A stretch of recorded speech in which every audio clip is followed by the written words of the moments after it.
Dark and bizarre, bizarre and dark, dark and bizarre. You ain't leaving with all you brought, hopeless and helpless, chained to a wall. The blade's getting closer, the open grave calls. Why, oh why did I read those words? My damnation's infernal.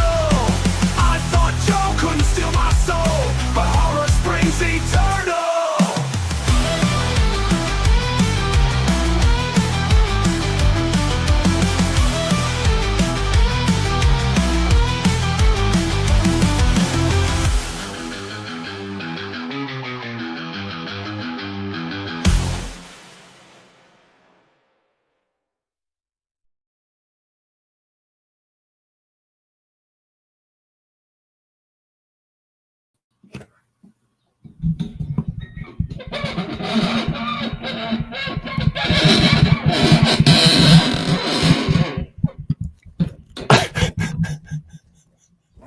I can't believe I threw off the camera with my big stupid thumb. Hey, everybody. Oh, all right. Just bear with me blurry for now. Let's pretend that you've had a lovely glass of champagne in the lobby of the theater, and now you're ready to come in and see the big show. And I can't believe it's so blurry. Oh, StreamYard, you and I have to break up. It has to happen. You are too hard to work with. The the show tonight, of course, is the much promised I didn't even put up a graphic for it. It's the much promised Casey Crime Photographer. Now this show it's a very enjoyable show. I really, really like it. It's one of my favorites, as you know. I've told you a million times. Okay. All right, here we go. Hang on. Diana J. Brody says, put your face close and then back it off. All right, let's try. I'm sorry you have to look at my pores. And no. All right. That was, it wants, oh God, this is so bad. Anyway, let's do this.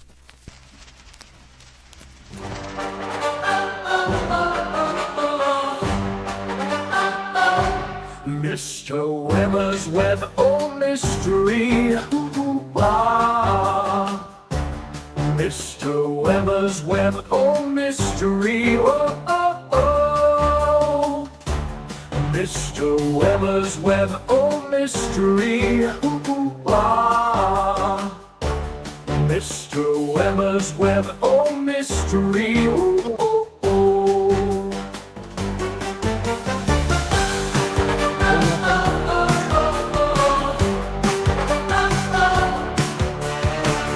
Oh my God. All right. Well, it's looking better than it was looking. So I guess I'll take that. What? Oh my God, it's still off. All right, hang on. Oh, hey. Okay. Can we blur it up a little? This is a little too much. I'm not a young man. Okay. We're going to of course, finally give you the show that I've been teasing forever. And because what I like to do on the show, my name is John, and here on, I actually had to look at my name tag. My name's John, and here on Mr. Weber's Web of Mystery, what I like to do is play old time radio shows for you, my friends, and we listen to them together, and we can type into the chat whatever we feel like saying during the show, and we have a lot of fun. And so this is a radio show that I thought I knew it. I thought I knew all about Casey Crime Photographer. And I knew that there were a couple other names for the show. Flash Gun Casey is one of them. And another one of them is simply Crime Photographer. And, but Casey Crime Photographer was generally the name. There were other guys who played Casey besides the guy we're going to hear tonight, Stats Cotworth. And Cotsworth. I'm sorry, Stats Cotsworth is our star tonight, and what a great voice! I did want to look up if I could find any episodes where Casey had been played by, well, there was another actor who originated the part on radio. His name was Matt Crowley, and he was apparently very good, but he moved on to other things. But one of the guys who played Casey, and he played him very briefly, was Jim Backus, who, of course, played Thurston Howell III on Gilligan's Island, or the voice of Mr. Magoo, depending on which is your favorite. I couldn't find any Backus episodes. I tried. Oh boy, did I try. I couldn't find any. Most of the episodes are lost to time. The ones that do actually exist, they star Stats Cotsworth. And Stats Cotsworth, don't sleep on him. One of the great voices. Fantastic, heroic character. Just perfect for Casey, honestly. So we will have that. The episode we're going to hear tonight is The Blonde Lipstick. I first heard this one in a collection of all-time greatest radio shows, and I have to say it's a great episode. So I'm happy to share that one with you as well. That's right, Ruff. Stats Cotsworth. What a name! What a name! I tried to do some research on how he got the name. He's a junior. That was his father's name. And we were just talking about Chris's father just moments ago. Stats Cotsworth Jr. He's from Illinois, and great voice, as I say, blonde guy, and good actor, really good actor. As a matter of fact, Stats was a Broadway actor, and on Broadway, he was in several productions of Shakespearean plays. Most notably, as he got older, he became the Polonius. If you wanted a Polonius, you went to Stats. So he was a great actor then. He's a great actor now. I hope you enjoy him as much as I do. There are some very quirky things about this show. One of them is there's an actress named Jan Miner. You can look her up if you want to. And that's open to everybody. I actually did ask Raphael, because Raphael is usually so in my head, like he thinks exactly like I do. And I knew he was going to look up who Jan Miner was. I would like to surprise you with it after the episode, if that's all right with you. I have a little presentation I'd like to give to you so that we can meet Jan Miner. There is a bar that Casey, crime photographer, and the reporter he always works with, Ann Williams, played by Jan Miner, they like to go to this bar. It's called the Blue Note, and it is a jazz club in the very late 40s, early 50s kind of way. 40s, I guess, more. And there's a bartender. He's kind of a mope. He's played by an actor named John Gibson. And the bartender's name is Ethelbert. Again, with the names. Ann Williams, most boring name possible. Ethelbert. And also listen for the announcer in this one. Oh my gosh, let me make sure that I got his name right. Tony Marvin. Tony Marvin gives me such a weird feeling every time I hear his announcing. And I can't say that about a lot of announcers. He wasn't always the announcer, by the way. At one point, the announcer for this show was Bill Cullen. Oh my God. Yeah, I couldn't find any Bill Cullen episodes either. That's a shame. But let me tell you, Tony Marvin must be experienced. And you'll know why I say that once you hear him go to work. As Scott points out in the chat, there were 77 episodes of Casey Crime Photographer that survive. Here's something you got to know. This character, Casey Crime Photographer, was introduced in Black Mask magazine. Now, Black Mask, He was introduced in Black Mask magazine. Black Mask magazine was also where the world first met Sam Spade. Black Mask was a very cutting edge pulp magazine and introduced a lot of great characters. One of them was Casey. And Casey at the time was described. Let's see if I can find this description. It is it is very much the how things were done back in the day. He was described as a hot-tempered Boston Mick. My apologies to my fellow Irish people, or people with Irish blood anyway. A big hot-tempered Boston Mick with a gift for gab and a nose for trouble. The pulp version of Casey had a first name. He was called Jack Casey. By the time we get to the radio show, which was introduced many years after the character first was introduced in the magazine, and then in 21 short stories, my goodness, and novels as well, though many of the novels were short stories or serialized stories that had then been collected and put into print. Hugely popular. Casey also starred in 2 movies. They were 2-reelers, and that was kind of typical for Casey, crime photographer. He wasn't a Sam Spade. He wasn't like a main hero. He was kind of an underground, kind of a B picture kind of a character. So that might be one reason why we don't remember him very well, to this very day. I mean, heck, I could probably ask 100 people who Sam Spade is, and they might not even know. So that might be one reason why he's lesser known.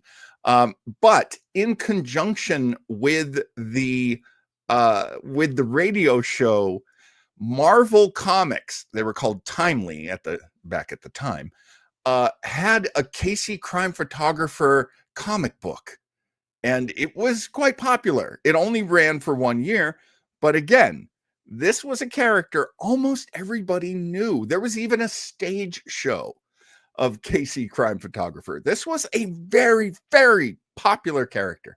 So there you go. That is so much. that is a great line, Raphael. So a photographer on radio. I added but Raphael, I'm there. Chris Rulbach says, I'm half Irish and I'm half insulted. Good. You half a Mick. Micks can say Mick. This is terrible. This is so terrible. Just my show. I'm reading the chat and it's so much funnier than I've been for the last, 8 minutes. All right, let's get to this show, by golly. Oh, and I do want it to hang in the air again. I want to do a little presentation at the end so that a character that you'll hear, a voice that you'll hear in this show, you'll go, oh my gosh, at the end of this. That's what I'm hoping for. That's what I'm building up to. All right, let me go over to share the screen. All right, the blonde lipstick, one of my favorite Casey episodes. I have a feeling you are going to dig this. And let me get that here. Apparently I listened to quite a bit of this. All right. Without further ado, here on Mr. Weber's Webble Mystery with good old Spider Hat, here is the blonde lipstick Casey, crime photographer from 1947.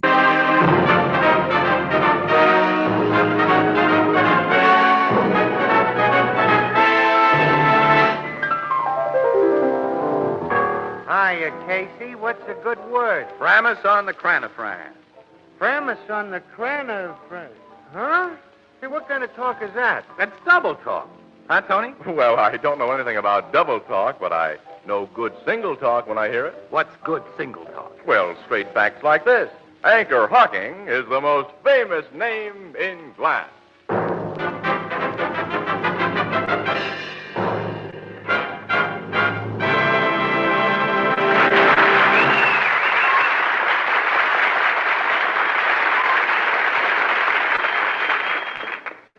ladies and gentlemen. This is Tony Marvin.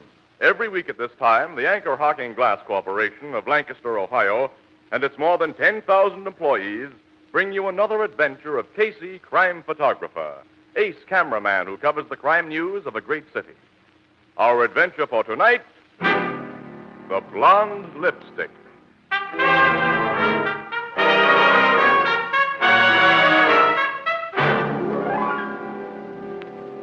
9 o'clock in the evening at the Blue Note Cafe. It's too early for the late crowd, and the daily crowd has gone on to dinner. The place is practically deserted when... Hi, Ethelbert. Greetings, Ethelbert. Casey, Miss Williams. 2 bottles of beer, pal. Coming up. Here you are, Casey. I was hoping you'd drop in. Huh? Why? What's up?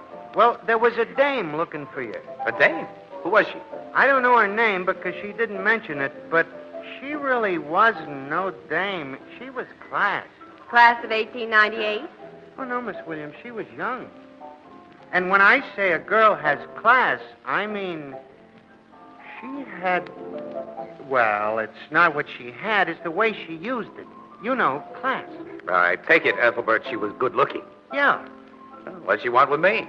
I don't know, Casey. Not that I didn't inquire. She comes in and asks me if I would point out Casey, the photographer for the Morning Express. Uh-huh. With a note of regret in my voice, I says I would if I could, lady, but Casey ain't among those present. Oh, then you probably said, is there anything I can do for you, lady? Yeah, how'd you know? Well, you told me she was very pretty. Sure. Oh, now, wait a minute, Casey. I wasn't trying to cut in on you. I only asked her, is there anything I can do for you? And she says to me, oh, no, I wanted to see Mr. Casey. It's rather personal. So I told her you'd be around about this time, and she said she'd come back. So you don't know her angle. She didn't have no angle, Miss Williams. Well, she sounded more like she admired Casey from afar. Well, don't choke, Annie. What's so funny about that? Oh, be your age, Casey. Well, she did tell Ethelbert that her business was personal. Oh. And the way she said it, men can tell about things like that. Well, it might be a case of hero worship, you know. Lots of girls go for big names. Well, stick around and see. Maybe after all, I'm not a... Casey. What? What's the matter, Ethelbert? She's here. The one near the door. Oh. Wow. Yeah. That's what I said when I first seen her. Shall I call her over? Ethelbert, do not delay fate. Okay. She sees me. She's coming over. Annie, how do we look? Oh, nothing wrong that a tailor and a barber couldn't fit. Right here, miss. This is Mr. Casey I'm pointing to, but I didn't get your name. My name's Laura Neely, Mr. Casey. I hope you'll excuse me, but I just had to meet you. It's a pleasure, Miss Neely. Oh, this is Miss Williams, an acquaintance. Yes. Mr. Casey has no friends. Oh, I read that honest newspaper men can't afford to make friends. Oh, you're just as I pictured you, Mr. Casey. Really? Well, I don't go building up any romantic ideas about me, Miss Neely. Oh, but it's true. Well, you reach the public every day. You have great power for good or evil, for influence. Oh, for goodness sake. You wanted to see me about something? Something personal, Miss Neely? Oh, yes, Mr. Casey. It's very personal to me. Oh, that's all right. You see, I want some publicity. Publicity? Oh. You see, I'm working for a certain charity, Mr. Casey, and I know that if you give me publicity with pictures in the newspaper, I'm bound to collect a lot of money. Yeah, I'll bet. Don't you think, Mr. Casey? Not at the moment, Miss Neely. I think Mr. Casey is nursing a case of severe disappointment. Pardon me? Is that what you've been hanging around for, some free publicity? Oh, but it's not for myself, Mr. Casey. It's for a worthy cause. Oh, I know, the old story. How do you want your picture, in a bathing suit? Oh, Mr. Casey, you don't understand. This is a very worthy cause. Oh, I know, yeah. Sure, yeah, getting a picture in the paper is the first step in interesting some movie producer. No, I'm sorry, Miss Neely, no go. Oh, you really got me all wrong. Now, I'm sure you've heard of the City Welfare Fund, and I thought that as a newspaper What did you say? I'm working for the City Welfare Fund. I think everybody should help, Well, and why I didn't thought... you just say so instead of beating around the bush?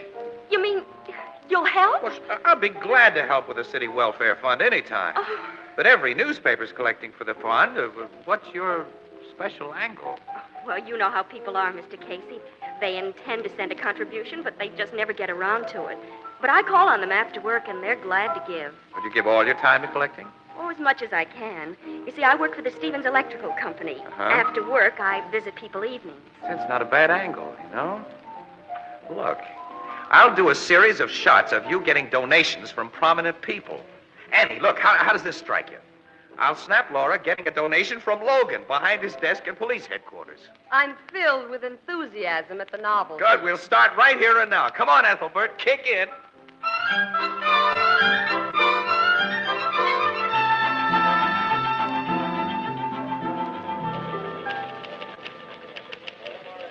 Hello, Annie. How's the news department? Fine, Casey. 1 murder, 2 arsons, and a nightclub fight between 2 movie stars. In other words, I'm not writing up that baby-faced space grabber. Now, Annie, she's collecting for the city welfare fund. Collecting a lot of glory for herself. Well, so what? She's working for it, isn't she? Every newspaper guy I sent her to has made a donation, even though he'd already given before. You know that Laura's collected over $10,000 already? It must be that perfume she was sporting. Twilight in Paris. Guaranteed to land your man. Oh, look, why don't you give the gal a break, Annie? She's okay. Oh, is she? Well, I've tried, Casey, but I don't go for her. Well, why not? The way you hate her. I don't hate her. All right, the way you dislike her, then. Well, there isn't any reason for Well, I it. knew I'd dislike her before I met her. Now, that's what I mean. Well, Williams, city room, police desk. May I speak to Mr. Casey, please? Yeah, just a moment. For you, Casey. Huh? For me? Oh, don't get up, Annie. Hello, Casey speaking. My name is Thomas Stevens, Mr. Casey, Huh? president of the Stevens Electrical Company. It sounds familiar, Mr. Stevens, but... Miss Laura Neely is my secretary. Oh, yes, Laura mentioned you. And she told me about you, Mr. Casey. You've been helping her collect funds for the City Welfare Fund, Well, Laura does all the work, really. but you're very much interested, aren't you, Mr. Casey? Naturally, I want to see the fund get as much as possible. Then I'd better tell you, Mr. Casey, I really don't know whether I should call the police The police? What happened? Well, there may be nothing to it, but on the other hand, Laura left the office with over $10,000 in cash, which she was going to take to the bank When? What time? during her lunch hour at 1 o'clock. That's 4 hours ago. Yes, she hasn't returned. I didn't think anything of it at first, but then I began worrying. Well, did you check with the bank? Did Laura deposit the money? I called the bank, but she hasn't been there. I'm afraid she's... well, it could have been an accident or anything, but she had $10,000 with her. What shall I do? Call the police? No. Hold everything for a while. I'll check at this end, and I'll call you back in an hour or so. All right. Goodbye, Mr. Casey. Goodbye. Hey, I only heard your side of the conversation, Casey, but it doesn't sound good. I should say not. Laura Neely left her office for the bank with more than $10,000 in donations at 1 o'clock. It's after 5 now. She never got there. Huh. Check the bus and railroad terminals. Huh? Hey, wait a minute, Annie. That's unfair, really. Laura wouldn't run off with that dough. So I'm catty. But where's Laura? And more important, where's that $10,000? Yeah, that's what worries me. Laura could have been followed and robbed. Casey, I'm working a police desk, remember? I'd be the first one to get a report on a robbery or assault. Well, she might be hurt, Annie. She may be unconscious in some hospital right now. You know I get the accident reports, too, and nothing doing, Casey. Now, you better start thinking up excuses. Excuses for what? I'll state the case as simply as I can. You meet a girl at the Blue Note. You don't know a thing about her. Wait a minute. If I can't judge a person's character after all these years... Stick to men, Casey. You don't know a thing about women. I should know. I haven't been able to teach you a thing. Like what? Well, we'll go into that some other time. Right now, you've accepted a strange girl at face value. You introduced her to all your newspaper friends. You practically forced them to give her money. What does that make you with all the boys? Huh, the biggest sucker in town. Well, I'll still bet my last dollar that Laura's honest. Face the facts, Casey. You were taken for a ride. Now, what are you going to tell the boys? Nothing. Oh, well, they'll be telling you plenty. Well, not until they find out. Look, so far, her boss, Stevens, is the only one who knows that Laura's missing. That gives me a chance to find her. Well, you'll need police help. Yeah. Yeah, I guess I will at that. Well, I'll ring up Logan. Oh, look, Annie, give me the phone. I'll talk to him. Maybe you better let me do it. You did get Logan to pose for a picture with Laura.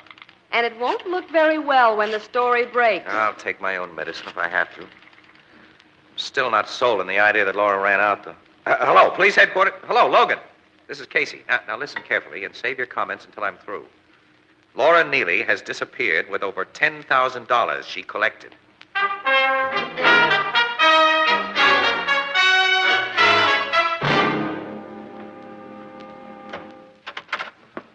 Come in, Miss Williams. How are you, Captain? Fine. And who's the gentleman with you? Oh, cut the comedy, Logan. The gentleman is Mr. Casey. Impossible. Oh? Why, Captain Logan? Because a certain photographer named Casey wouldn't dare show his face around here, not after what he's done to me. Go ahead, rub it in. Now, what'd you expect me to do, roll out the welcome mat for the guy who's made me the laughingstock of the police department? Every paper in town's going to dig up the picture of me handing a donation to Laura Neely. And are they going to go to town? Quote, Captain Logan gives official sanction to bunco game, unquote. Now, hold on, Logan. I'll admit it looks bad for Laura. Oh, and you'll also admit that Hitler might have been guilty, I suppose. When you cut the sarcasm, we might get to work. Laura disappeared. She was carrying 10 grand. Well, now, lots of guys in this town could knock her off for less. Why don't you investigate before you jump to conclusions? You know, Casey, the same thing occurred to me, too. I did investigate. Did you find out anything? Not much. Laura Neely was making $55 a week. And last week, she buys $970 worth of dresses. Well, so what? Every girl saves for clothes. Oh, sure. But Laura's personal bank account was $200. She didn't touch that. And on top of the $970 for dresses, she spent $300 for 2 suits and bought $150 worth of luggage. When I got all those reports, I began to suspect that Laura might have been preparing for a trip. How about the railroad and bus terminals? Well, my boys checked them, but not a trace. Well, you see, now. But I found the record of an automobile sale in her name. Yesterday, Laura bought a blue convertible roadster from a second-hand dealer. Today, she's gone. She bought a car. Huh? Pick her up fast in a blue convertible. Not many of them on the road. So we pick her up. Then what? We put her on trial, and the whole story comes out. How she took the wise boys in town, the newspapermen and the police. All right. I'll take the blame for that, Logan. The boys will be glad to pass the buck to me. But, if you take all the blame, Casey... What else can I do, Annie? I fell for a story. I introduced her around. Well, it would be pretty hard to live it down. Who's worried? Yeah, I can always get a job. Who says I've got to be a crime photographer? I can go around snapping baby pictures. Captain Logan, I'm afraid for him. He'll blow his top and then calm down. Well, I'd better stay with him. If Casey ever needed me, he needs me now.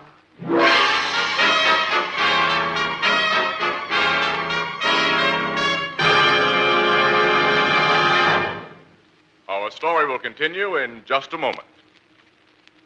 Say, Tony, who collects and returns all the empty beer bottles in your house, you or Junior? Empty beer bottles? Mm-hmm. Well, say, hasn't anybody told you about the new Anchor Glass one-way, no deposit, no return bottle? Say, that's right. There's no need to save one-way bottles. No deposit is required. You never have to return them to the store. And they're a tremendous convenience, too. So light, so compact, and they take up so little space in the refrigerator. And the Anchor Glass one-way bottle is a glass bottle. And because it's a glass bottle, it brings you beer and ale that taste as beer and ale should taste. Unaffected by foreign flavors. Clean, clear, sparkling. Beer that's brewery bright. No deposit, no fuss, no empties to be returned to the store. And when you've enjoyed the beer, you dispose of the empty bottle as you would any other food container. You are the first and the last to use it. Yes, and that's why the new sanitary Anchor Glass one-way, no deposit bottle is sweeping America. And that's why, when you buy beer, you should say that you want your favorite brand in the new Anchor Glass one-way, no deposit bottle. A product of Anchor Hocking. The most famous name in glass.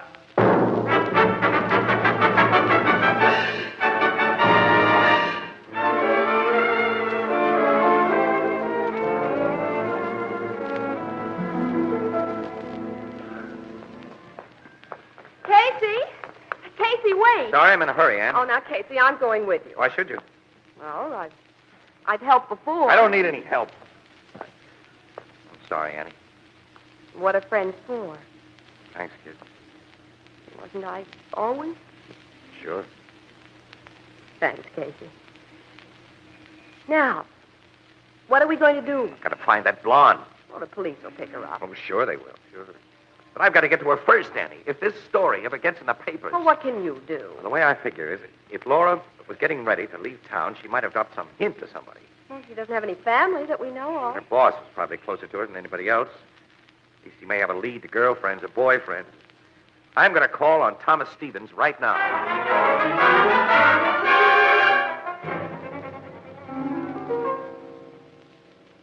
You'll make yourselves comfortable in the library. I'll tell Mr. Stevens you're here. Thank you. If I may take your valise, sir. Oh, that's all right. That's my film case. I'll set it down right here. Mr. Stevens will be down directly. Yeah, we'll wait. Boy, the electrical line must pay off plenty. Uh-huh. This is a lovely house.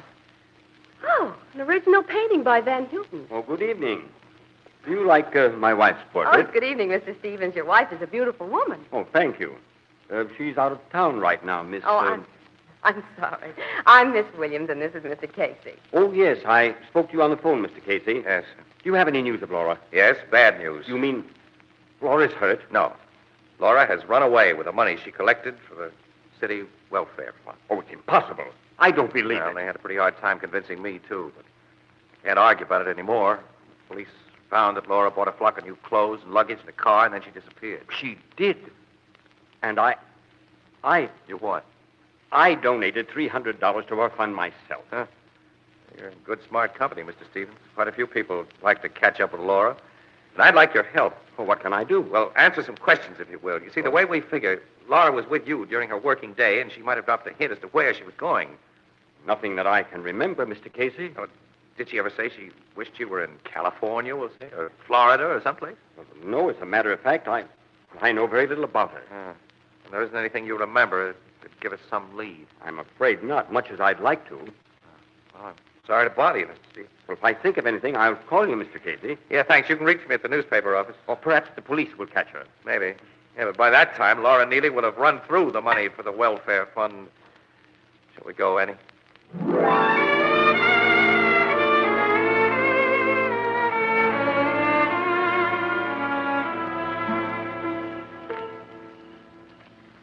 Well, visit was a complete bust. Oh, I don't know about that. What do you mean? Stevens didn't know a thing. So he said. Come on, let's get into the car. Here we are. Go ahead, Annie.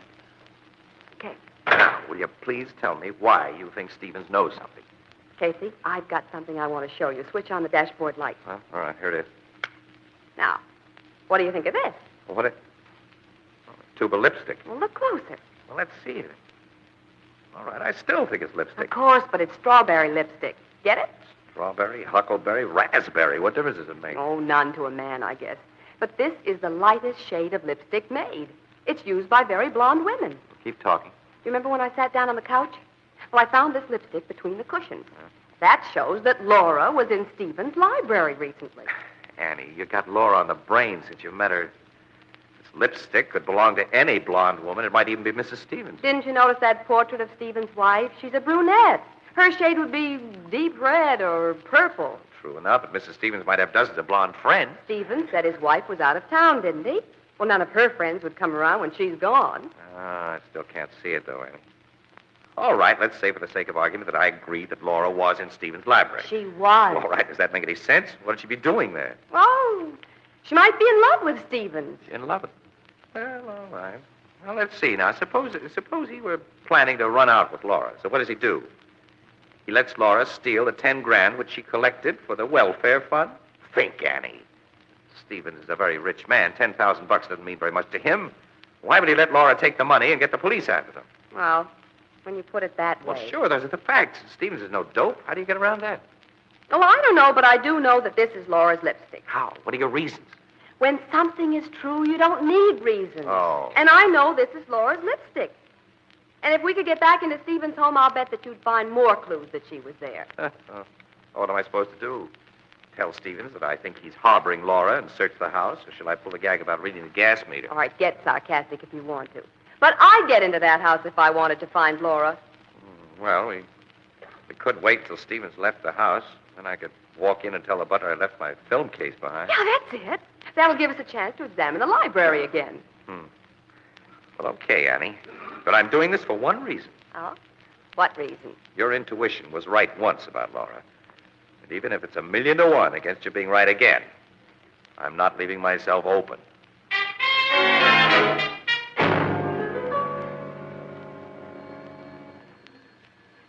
You're sure that that was Stevens in the car which left? Yeah, I got a good look at him. He's gone. Okay. Good evening.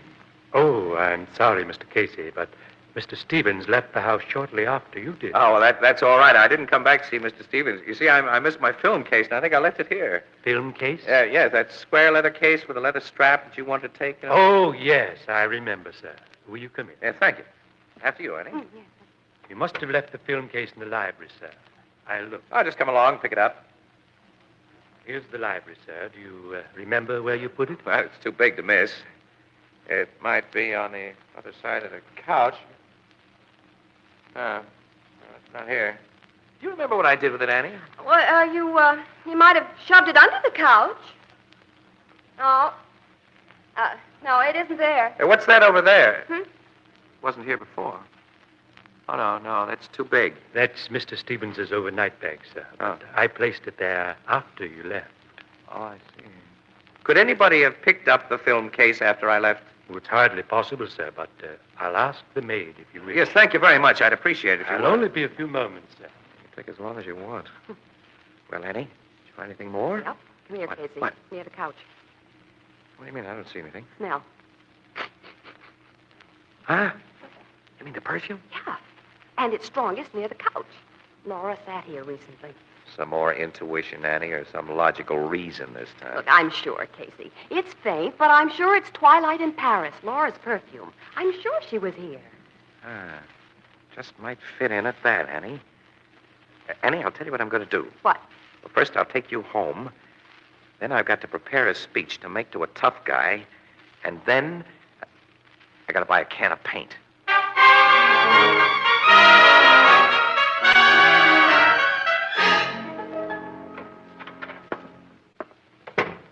You're late, Tom.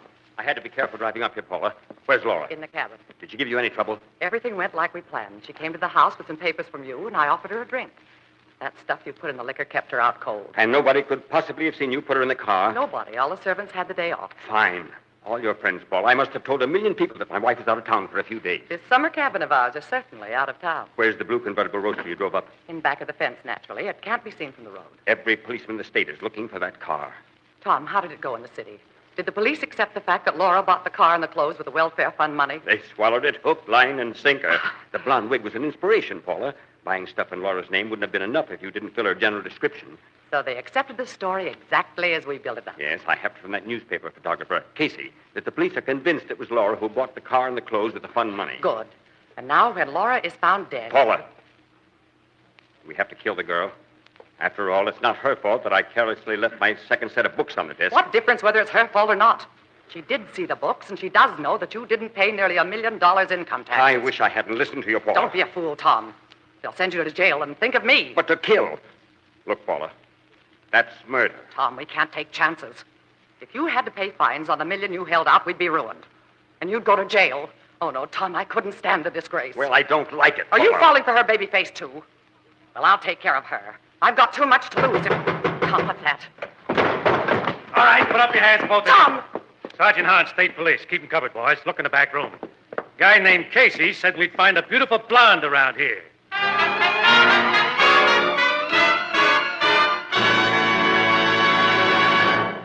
We'll join the crowd at the Blue Note in just a moment. You know the old adage, the pot calls the kettle black? Well, maybe you think it's natural for all cooking utensils to become scorched, blackened, and hard to clean. Well, that's because you've been using ordinary pots and pans. Now, when you use Fire King oven glass, that just doesn't happen. Fire King oven glass has a special non-porous surface that's literally mirror smooth. It doesn't absorb baking stains or odors, and it's amazingly easy to clean. And because you bake, serve, and store leftovers all in the same Fire King dish, you save hours of kitchen drudgery. Now, you'll find a wide variety of Fire King casseroles, pie plates, and utility dishes at chain and department stores and wherever household glass is sold. You'll be surprised at the amazingly low prices. Be sure to ask for Fire King oven glass by name. Fire King is a product of Anchor Hocking, the most famous name in glass.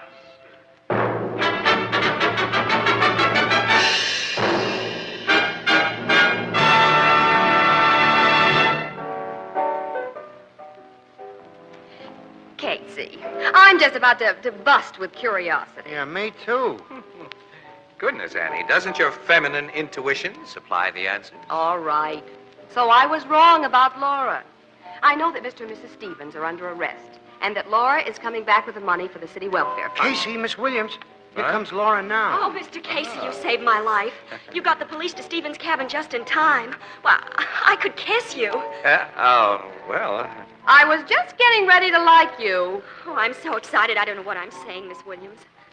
Oh, I sure thought I was a goner when I laid there tied up and Mr. and Mrs. Stevens talking about killing me. And everybody thought I had stolen the fun money. Except Mr. Casey, of course. Well, there were moments when I had my doubts. But to give credit where it's due, it was Anne who spotted the lipstick and the perfume odor in Stephen's house. Which started you off on a train of thought. Sure. That and the fact that when we came back with a phony excuse, I saw that Stephen's bag was packed for a trip. Yeah. Well, so I decided to see where he went. And that reminds me, when you left me, you said that you had to prepare a speech for a tough guy That's and buy a can of paint. Now, what did you mean? Well, I knew that we'd make Stephen suspicious if we followed in a car, so I had to get a plane. Now, who would you say is the toughest guy in the world, Annie? A city editor. That's right, Burke. Well, I got our city editor to authorize the use of our news plane. And once I had that, I needed a can of paint to mark the top of Stephen's car so we could follow it. Oh, I see. A cub reporter phoned the airport when Stevens left. Well, we spotted the marks on Stephen's car from the air and followed him to his summer cabin in the woods. From above, we could see the blue convertible hidden from the road. So I knew that Laura was there. Well, how'd you let the police know? Annie, have you forgotten? Our new Morning Express plane is equipped with two-way radio. Oh, of course. Well, there's your story, Annie. You better get back to the office with it. Oh, there are a lot of things which I don't understand yet. Huh? How about coming up to the office while I write the story, Casey? Just to help a slow-witted pal. Oh, sure. Oh, Miss Williams, I don't think you're slow-witted at all.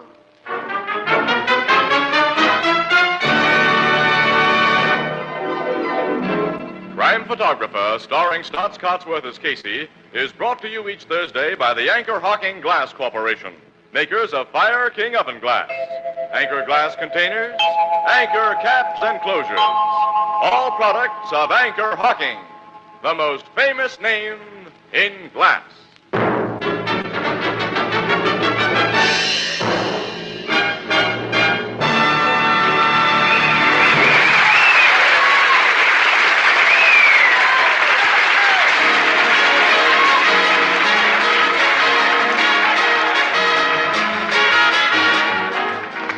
Crime Photographer is directed by John Dietz. The original music is by Archie Blyer, and the program features Miss Jan Miner as Anne and John Gibson as Ethelbert. Herman Chittison is the Blue Note pianist, and tonight's story was written by Milton Kramer. Hunger and starvation are the enemies of civilization and democracy. It's up to every American, man, woman, and child, to save a little food each day. In that way, the people of Western Europe can be helped in their fight for decency and freedom. This is Tony Marvin saying goodnight for the Anchor Hocking Glass Corporation of Lancaster, Ohio, with offices in all principal cities of the United States and Canada. This is CBS, the Columbia Broadcasting System.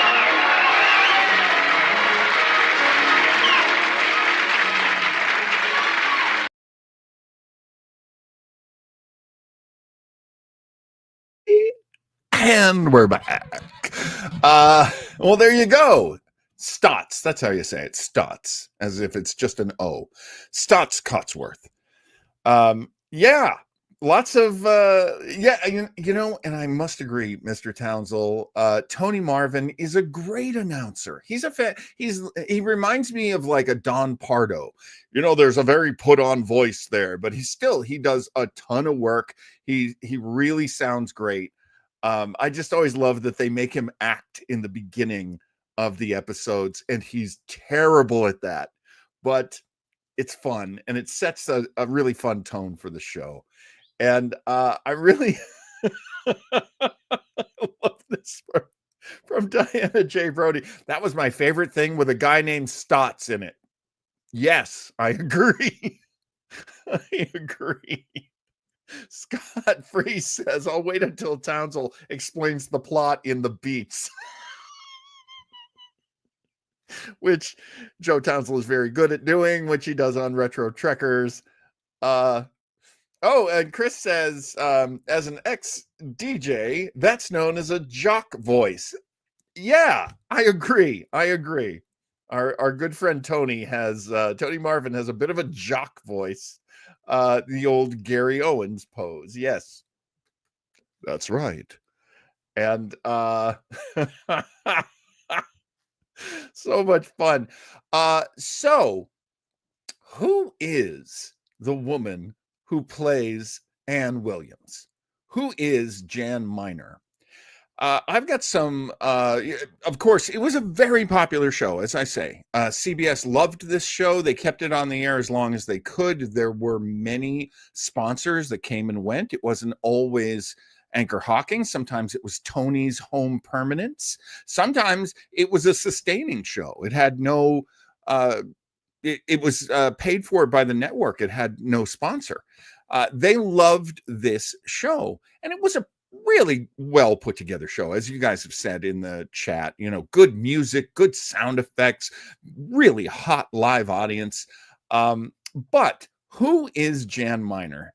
Now let's take a look at this picture right here. That is Jan standing next to Stotts, and we also have this picture of Jan. Lovely woman. Here is a color photo of Jan Miner. You know who Jan is, whether you've looked it up or not, whether you've seen it or not. Let's see. Raphael is saying, I love Lucy, next door neighbor, sometimes babysitter for little Ricky, or am I wrong? There's a much more obvious person character that Jan Miner played on the screen, and let me get it for you right now. You will flip your wig when you see this. This is Jan Miner at work. Madge, the hands fell off this cloth. Ah, you should be so lucky. Oh, what'll I try for these? Try everything and use Palmolive dishwashing liquid. It softens your hands while you do the dishes. You're soaking in it. Dishwashing liquid? It's Palmolive. Mild? More than mild. Makes heaps of suds that last. And like I said, Palmolive softens hands while you do the dishes. Madge, I'm cuckoo over Palmolive. That makes two of you. And that's her. That is Jan Miner, the spicy sidekick to Casey, crime photographer. Other actresses did play the role of Anne, but many of the episodes that are in circulation have Jan Miner in them. And it's so wild. Yeah, let me get some pictures up again. I mean, when you look at her, yes, that is the Palmolive lady. That's Madge. And she played many roles. She, like Stotts, was a hardworking actor, appeared many different shows. And so, yeah, that is a that is a lovely thing that I got to share with you. If you ever want to hear Casey, crime photographer, again, let me know. We will be doing lots more radio shows in the future. However, not on Thursday night. So I want to let you know that Thursday night, Joe, I haven't looked at the schedule in a little bit, but I think we have like 2 more Thursday nights of Webbo Mystery, and then the show will move. It will move to an alternating place on Sundays as we go into our new season, our summer season here at Weber Internet Thingy, my very own network. Thank God I have Joe, and thank God I have all of you. What is coming up, by the way, on Weber Internet Thingy? Oh, good. I'm really glad you like that. I'm really glad you guys like it. Definitely, let's hear some more Casey. It's such a good show. Really, it's one of my wind down shows. I love listening to it myself. Scott throws my date book out the window.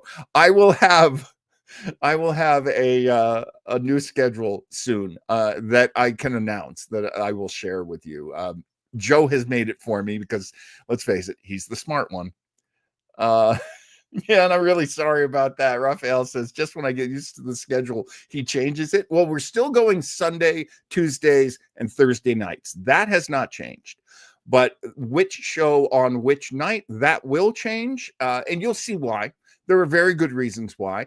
And there's going to be a lot of sort of expanded shows that we do. I want to get into short forms, and I want to get into just direct to YouTube. So there will always be Webo Mystery shows. The ones that will be live, you'll see. You'll see. It'll make sense. It'll make sense. Chris says old guys hate change. And Raphael says, yes, we do. Diana J. Brody says, are you changing the schedule based on sweeps? No, I wish we were. Oh my God. Can you imagine if Weber Internet Thingy participated in the Battle of the Network Stars? Oh boy, that would be fantastic. You guys, you'll be fine. You'll be fine. Everything will be fine. We're staying at 7 p.m. It's going to be on the same nights. It's just different shows. You'll see. You'll see. It'll be a lot of fun. What's coming up next week on Web O Mystery? Well, you'll remember that very recently we listened to the episode of The Immortal Sherlock Holmes, in which Orson Welles plays Sherlock Holmes. Well, what if he was playing Professor Moriarty? That happened, and it happened on an excellent series.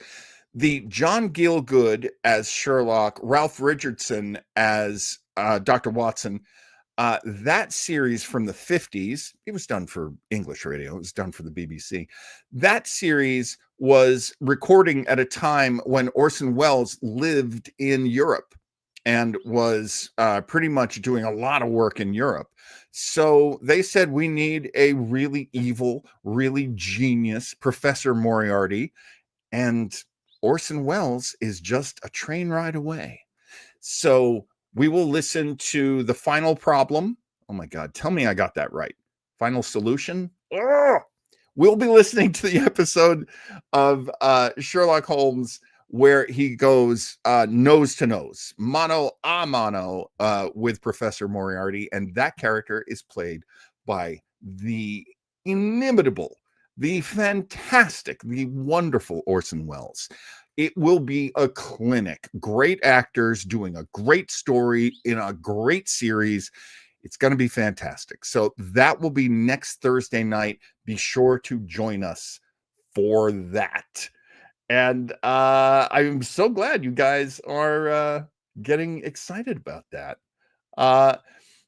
It's also going to be a great weekend, because coming up on Sunday at 7 p.m., we will be joined by our good friend Joe Townsell. Joe Townsel's show Dread Time Stories, which I am very honored to help produce, to co-produce with Joe. We will bring you Joe's stories, Things That Go Bump in the Day. Another bizarre and dark and bizarre tale from Joe Townsell. And you'll have a lot of fun with that one. I always think it's a good time for scary stories. Summer, winter, fall, spring. It's always good. It's always good. I enjoy it all year round. In a boat with a goat. On Tuesday, this coming Tuesday, a fantastic episode of Star Trek Next Generation. We will be recapping and reviewing The Inner Light. Is it the greatest Star Trek episode? Is it the greatest Next Generation episode? It has been called all those things by many critics and many fans. If you get a chance to see it and then want to come on and discuss it with us, that's fantastic. If you want to do what some of our good friends do and just let Joe cover it in the beats. He does this great presentation that gives you all of the plot points. So even if you don't watch it, you still get all the plot from what Joe gives you. And of course, Joe being Joe, he is hilarious and does a fantastic job on the visuals and the writing, just all these things that Joe is so great at. Yes, that's fantastic. Scott says best episode of TNG. I don't know if I could argue with that. I have favorite episodes, but this is a fantastic episode. And I'm actually very psyched because I haven't watched it in quite a while. So I can't wait to see it again. Raphael says, I've seen this one many times, but I can't wait for the beats. Of course. Best part of the show. Honestly, we know that. Have I given you everything I could give you? We did have a little bit of discussion last week, and I listen to everything you guys say. I read everything you guys type. And Brody had said that she misses the original Webbo mystery music. I'm not sure this is what she meant, but maybe it is. And if not, I'll do it next week. I'm perfectly happy and amenable to bring back any music anybody wants to hear. So let's take the show out with the original intro to the show, with music that I composed myself. Get the old spider, pat me on the back. And of course, at the very end of the show is the spider hat video. So if you're getting ready to maybe dance around your kitchen a little bit, yeah, I do. I love the spider hat song. So here we go. Good night. Thanks for joining me. Good night, everybody. Oh my God, we came in under an hour. That's crazy.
His pleasures unnamed, yes, it's Spider Hat.